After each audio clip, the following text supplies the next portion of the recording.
Bismillahirrahmanirrahim. Welcome to class 6 D1 Math 7th edition lecture number 18. Today we have the last lecture of chapter number 1. In this chapter we have learned about composite numbers and prime numbers, square root and cube root, HCF and LCM. This lecture is on question number 7 and question number 8 of review exercise. So let's start question number 7, which is at 5:45 p.m. Ligzin, Carol and Devi are at the starting point of a 1 kilometer circular path. Ligzin takes 18 minutes to walk one round. Carol needs 360 seconds to run one round and Devi cycles 2 rounds in 4 minutes. Find the time when they all three of them will next meet. इस lecture में हमारे पास इस question में हमारे पास 3 participants हैं जिन्होंने racing अपनी start की है और जो रेसिंग हमारे पास ट्रैक है वो है 1 किलोमीटर का. आफ्टर 1 किलोमीटर उनका 1 राउंड जो है वो कंप्लीट हो जाता है. अब जो रेसिंग स्टार्ट हो रही है हमारे पास वो है 5:45 PM पे उन्होंने स्टार्ट की है. हमने ये फाइंड आउट करना है कि किस टाइम पे ये तीनों का जो है एक राउंड कंप्लीट करने का टाइम जो है डिफरेंट है. क्यों डिफरेंट है कि लिग्जिन जो है वो बाय वॉक जा रहा है, खैरुल जो है वो रन कर रहा है और देवी जो है वो साइकिल पे है.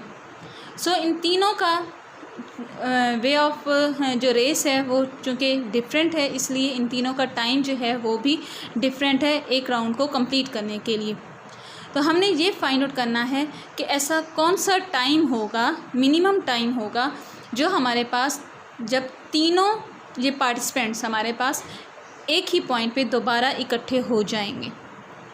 सो मैं यहाँ पे स्टार्ट करती हूँ अपने क्वेश्चन का कि रेस स्टार्ट्स एट जो हमारी रेस है स्टार्ट कब हो रही है 5:45 PM पे वो हमारी रेस स्टार्ट हो रही है. आगे मैंने यहाँ पे थोड़ा सा डिटेल में लिख दिया है. लिग्जिन टेक्स 18 मिनट्स, ये वॉक आगे मैंने ब्रैकेट में लिख दिया कि ये वॉक करके जा रहा है इसलिए उसने 18 minutes to take 1 round complete. For 1 round एक राउंड को कंप्लीट करने के लिए उसने 18 मिनट्स लिए हैं और बाय वॉक जा रहा है. नेक्स्ट है जी खैरुल टेक्स 360 सेकेंड्स. अब पहला जो टाइम गिवन किया था वो मिनट्स में दिया था, दूसरा जो है वो सेकंड में दिया हुआ था. क्योंकि हमने दोनों के यूनिट्स जो हैं सेम रखने हैं इसलिए मैंने यहाँ पे ब्रैकेट में इसको कन्वर्ट कर दिया है कि 360 जो है वो इज़ इक्वल टू 6 मिनट्स हैं. हम 360 सेकेंड कहें या 6 मिनट्स कहें फॉर 1 राउंड. ये जो है वो बाय रनिंग ये अपना 1 राउंड जो है वो कंप्लीट कर रहा है 6 मिनट में.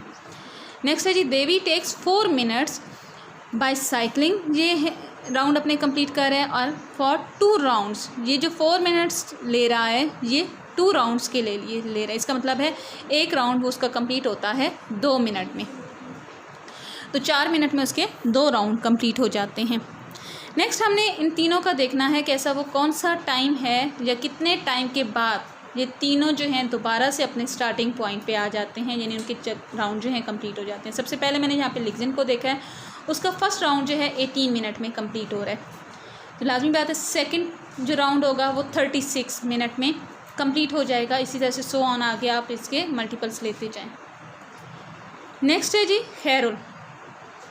खैरुल का फर्स्ट राउंड जो है वो 6 मिनट के बाद कंप्लीट हो रहा है, सेकेंड राउंड उसका 12 मिनट्स के बाद और थर्ड राउंड 18 मिनट्स के बाद. नेक्स्ट राउंड जो है वो 24 मिनट्स के बाद एंड सो ऑन. इसी तरह से उसके हर 6 मिनट के बाद उसके राउंड जो हैं वो कंप्लीट होते जा रहे हैं. नेक्स्ट देवी, उसका राउंड जो है वो बाय साइकिलिंग चूँकि जा रहा है तो उसका हर एक राउंड जो है 2 मिनट्स के बाद कंप्लीट हो रहा है. तो 2 मिनट्स में पहला राउंड, 4 मिनट्स में second round, 6 minute third round, 8 minutes, 10 minutes, 12, 14, 16 and 18 minutes and so on. इसी तरह से उसके हर 2 मिनट के बाद उसके राउंड्स कंप्लीट हो रहे हैं. अब तीनों में देखें जो कॉमन हमारे पास टाइम आ रहा है वो है 18 मिनट्स. मैंने इसको ग्रीन के साथ हाईलाइट किया हुआ है कि after 18 minutes they all meet again. After 18 minutes they all meet again. ये तीनों के तीनों जो हैं 18 मिनट के बाद इकट्ठे हो जाएंगे दोबारा से अपने स्टार्टिंग पॉइंट पे। और टाइम क्या होगा, जब हमारी रेस स्टार्ट हुई थी 5:45 PM पे स्टार्ट हुई थी। आफ्टर 18 मिनट्स, हम जब इसमें 18 मिनट्स अपने इस टाइम में ऐड कर देंगे, द टाइम इज़ 6:03 PM, 6:03 हमारे पास कंप्लीट हो जाएगा उस टाइम। नेक्स्ट है जी question number 8। Question number 8 is Nora and Amra work in different companies. Nora has a day off every 4 days, while Amra has a day off every 6 days. Nora's last day off was on 29 April, while Amra was on 1st May. Number 1. Find when will they next have the same day off. Number 2. Subsequently, how often will they have the same day off.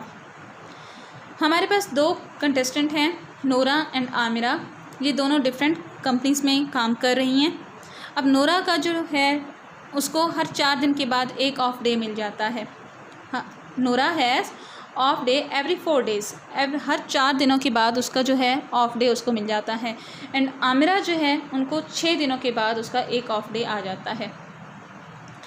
अब given है हमारे पास कि Nora का जो हमारे पास last of day आ रहा है वो है 29 अप्रैल, और जो आमिरा का लास्ट ऑफ डे आ रहा है वो हमारे पास है यकम में। तो हमने नंबर 1 पे ये फाइंड आउट करना है कि नेक्स्ट जो हमारे पास आ रहा है ऑफ डे दोनों का इकट्ठा, वो किस दिन आ रहा है।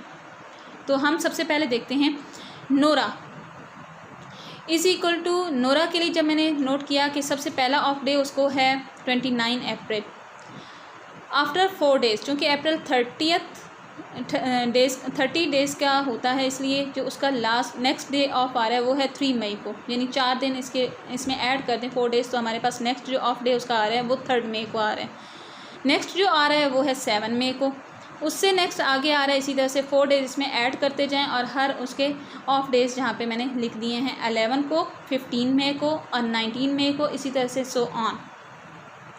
आमिरा का जब मैंने नोट किया तो उसका चूँकि लास्ट डे हमारे पास जो गिवन आ रहा है वो है 1 मई को, तो 1 मई के बाद 6 दिन इसमें और ऐड कर दें तो आपके पास 7 मई को इसका नेक्स्ट ऑफ आ जाएगा। उससे अगला उसके पास आ जाएगा 13 मई को, और नेक्स्ट जो है वो जाएगा 19 मई, और इसी तरह से सो ऑन आप इसको आगे भी फाइंड आउट करते जाएँ। यहाँ पे दोनों में कॉमन आप देखें कि 7 मई को नोरा का भी ऑफ डे आ रहा है और 7 मई को आमिरा का भी ऑफ डे आ रहा है। इसका मतलब है at 7 May they will have same of day, यानी दोनों का एक ही दिन में ऑफ डे बन रहा है 7 मई को। नेक्स्ट जो ऑफ उनका एक साथ बन रहा है वो है, आगे देखें, 19 को। दोनों का एक साथ आ रहा है 19 मई को, ठीक है।